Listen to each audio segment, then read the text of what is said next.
for Rebels, you're going to be wearing not only the supervising director's hat, but you have a new hat for this one, don't you? Is that right? Well, I kept the same old one. I don't mean literally, metaphorically. I've looked, but I can't beat the cowboy hat. So it's a look. I couldn't see. When I see you without your hat, I don't know who you are. That's the whole point. Yeah, I take this hat off. I walk right across the hall. It's great. I get to see all the cool stuff then.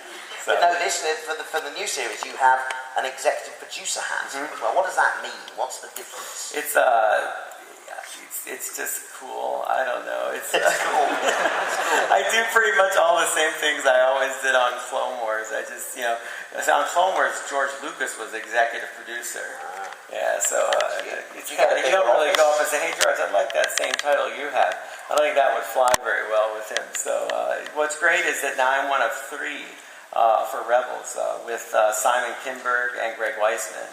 And I mean, they're both hugely talented. Greg was in the animation field. He did Gargoyles, Young Justice. So I'm very excited to have him on board. And Simon, he's working on Mr. and Mrs. Smith, and he's working on X-Men Days of Future Past, as well as, he's very involved in the upcoming Star Wars movies of every kind. So you'll see in Lucasfilm now this collaboration across many different fronts to get these stories and the storytellers together. So that we're all telling kind of the same stories and touching different areas of the same, characters and motivations. So that's something that I really never had on Clone Wars. We had George, so we had that component. Now to make up for that, we're working in teams collaboratively, which I think will really help us as we move forward.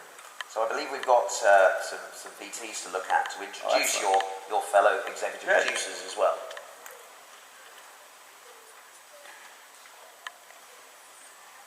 Hello, Celebration. I'm Greg Weisman. I'm one of the producers on Star Wars Rebels, and I'm really sorry I can't be there, but we are heavy into the story development on Star Wars Rebels. It's been a lot of fun working with Dave and with Simon Kinberg, and I can't wait to meet you all one of these days, but for the time being, I'm just swamped on Rebels and very glad to be. So have a great time, celebrate for me, and I'll see you next time. That's lovely. Hey, Star Wars fans, Simon Kinberg here. I just wanted to say hey and tell you that I am, like you, a huge Star Wars fan. It's the reason I wanted to get into movies in the first place. So I am super, super excited. I'll be working on the Rebels show and be working on the movies as well. Hope you're having a great time this weekend. I wish I was there with the Ewoks in the forests of Montreal. But I hope to be there next year and many years to come. Had a great time so far working with some of my idols like Larry Kasdan, Kathy Kennedy. The whole team over at Lucasfilm has been so supportive and so energized. All of us are just geeked out about this opportunity. And it's a great team that we put together for the Rebels show as well. We have Dave Filoni, who's now Emmy award winning. Greg Weisman, people that are just super talented from top to bottom and all committed to creating a show that has the energy and the characters and the fun and humor and drama of the original films. We all know how we felt when we saw Star Wars and Empire and Jedi for the first time, and we want a new audience and you, the loyalist audience, to feel that way when you watch the show. So know that everything that we think about, every word we put up on a board, down on a piece of paper, is inspired by, infused with the energy from those original films, which are the guideposts for all of us. They are for me in everything that I write, so to actually finally be writing a script with TIE fighters and stormtroopers in it is the greatest thrill of my life, and I don't take it for granted. It's the greatest responsibility. For me, one of the things that's so exciting about Rebels is I have 2 little boys. I have a 4-year-old and an 8-year-old who have every possible Star Wars toy and bedsheet and towel and t-shirt. So as much as I'm responsible to myself, I'm really responsible to them, and I can't mess this up. So I want this to be something that they love as much as I loved the movies when the lights went down when I was a kid. And I waited in line for 7-8 hours and was never disappointed. I want the same for my kids and for you guys.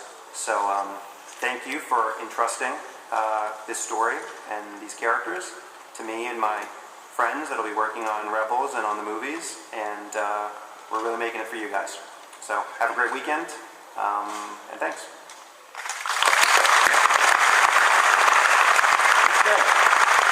You can see the energy there. I'm so excited because I have two more people here, which is fun for me.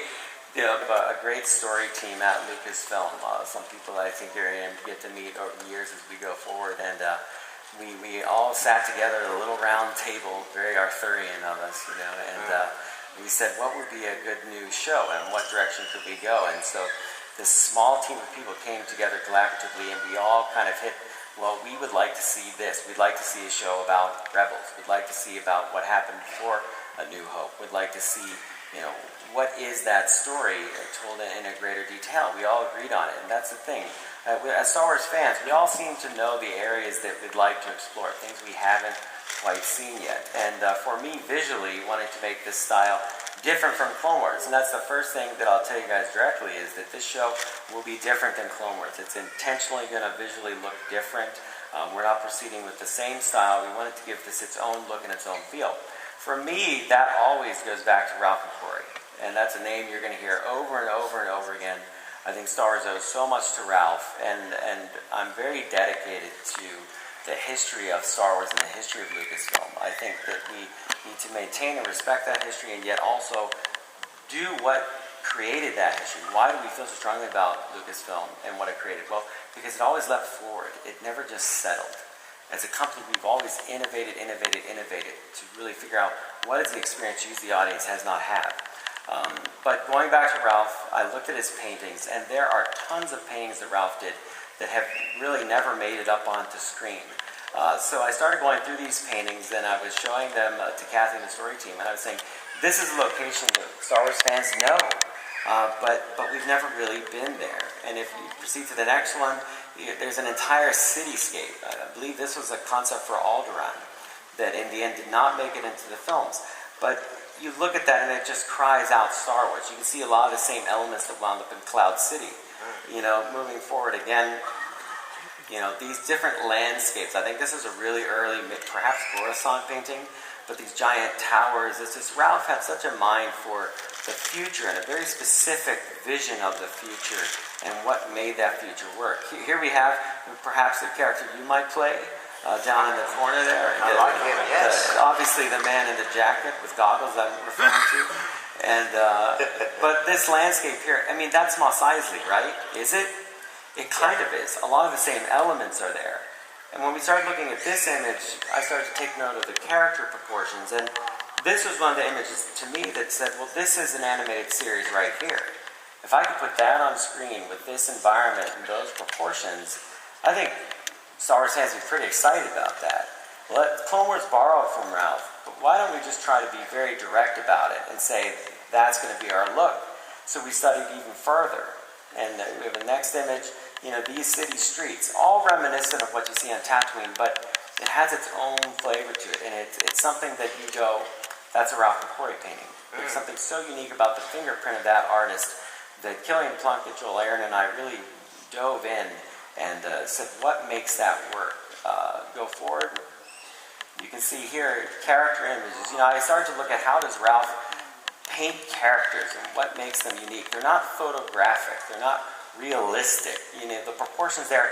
Look how round Boba Fett's helmet is. Look at the roundness of the shoulders, the thinness of the ankles on all those characters. Well, that to me is when you're doing slight exaggerations, it is an animated style. The buildings, the landscapes. That is not what we did in Clone Wars at all, which was much more harder edge the whole way through. So let's see where we go from here. Oh yeah, vehicles. The way Ralph would paint his ships, the surface detail. You and I were talking earlier about pencil lines on everything. If you look at that, was a really exciting thing. Was Kathy got the archives opened up to us. We went back down to the archives and looked at the original paintings that Ralph had done. They're all there. All the paintings you've ever seen, the art books are stacked up in the archives of Lucasfilm. And we've gone through them on Clone Wars before, but we never really took a tremendous amount of time to dive in and say, let's look at the surfaces, let's look at the colors and the paintings and really analyze them. Got the whole design team down there to really dissect what was going on. If you look further, this is one of my favorites because this is such an artist thing to do. This is a painting of two Star Destroyers over Hoth, right? By then, it's really well known what a Star Destroyer looks like, and all the details of it. But Ralph persisted in painting them the way that he always saw them, which is slightly different. If you look along the perimeter equator of that Star Destroyer, it doesn't have all the little greebly bits that you see on the models that Lauren Pearson would make, but it has broad, flat, smooth shapes. It has different shape engines and different shaped towers. So these are the kind of things we took note of because we wanted to create a look for this part of Star Wars that precedes A New Hope by just a little bit. And when you look at these Star Destroyers, you say, well, they might have preceded the Star Destroyer I see in A New Hope by just a little bit. So it's basically like a Star Destroyer, but an earlier model in a way. Just slightly earlier, yeah, between the Jedi Cruiser and what we see as the Star Destroyer in A New Hope. So these are all the ways we're kind of delving in and really exploring this in-depth look at creating this series.